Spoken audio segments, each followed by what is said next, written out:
there's this journalist from the Andamans called Zubair Ahmed who tweeted that he basically tweeted to the uh, the Andaman's administration asking why families are placed under home quarantine for speaking over the phone with COVID patients. That's all his tweet was. Apparently, there was a news item about how somebody rang up a relative who had been quarantined because he was tested positive with COVID, and that's all the journalist did. He was in jail. He was in.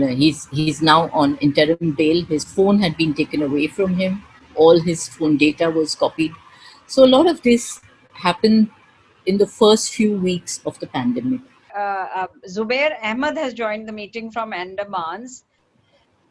I would request, I request you to come in here with, in a sense, having suffered much of what has been described in the report yourself personally. I would urge you to focus on what is the kind of support, both institutional, from civil society, and from fellow journalists.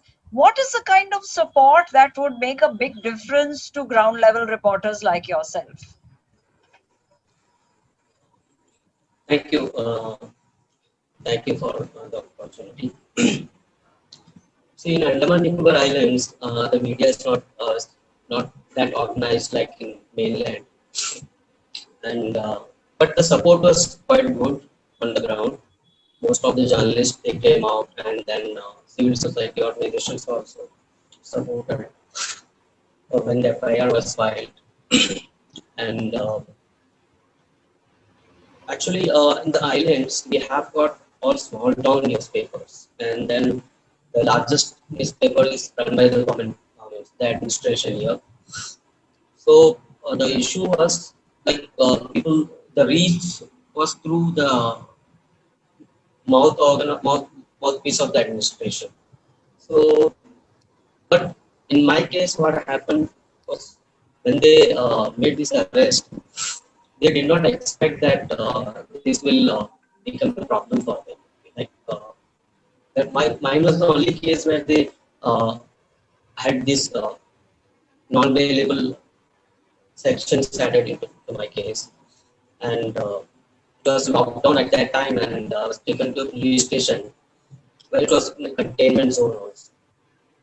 So they had that big problem with that also, and from political parties and media fraternity, everybody came in support, and most of the journalists from mainland also raised the issue at the right time. So there was a big pressure on the administration, and then the bail was obvious that it would come because the situation was very bad here, and cases were also increasing at the time. But they tried to muzzle the voice here, but that actually the whole focus from COVID shifted to the arrest. So that was one thing. The focus of the administration in containing the COVID, instead of containing the COVID situation, their focus completely shifted towards this arrest and this harassment and all. So that literally put them back foot, and then they had to contain the issue itself. So that took around 1 week for them to do it, and then there was my hearing after that. Now I'm just on bail right now, and in November my case is coming for hearing, and we are also planning to go to High Court also to quash the FIR. I don't know how much it's possible at this point, but we are trying to do that also. As far as the media's situation in the islands,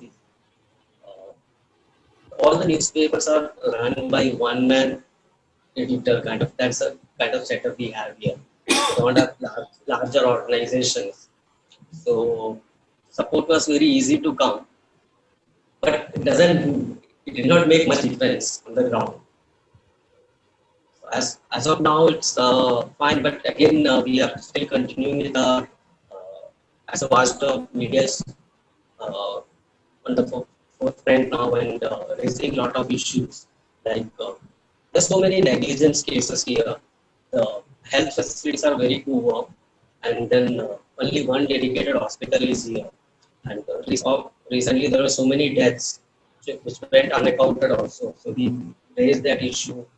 Now there are so many course correction taken by the administration because of the media pressure also. Yeah. That's a good thing which has happened after the arrest. So many people started talking about the issues that's on the ground.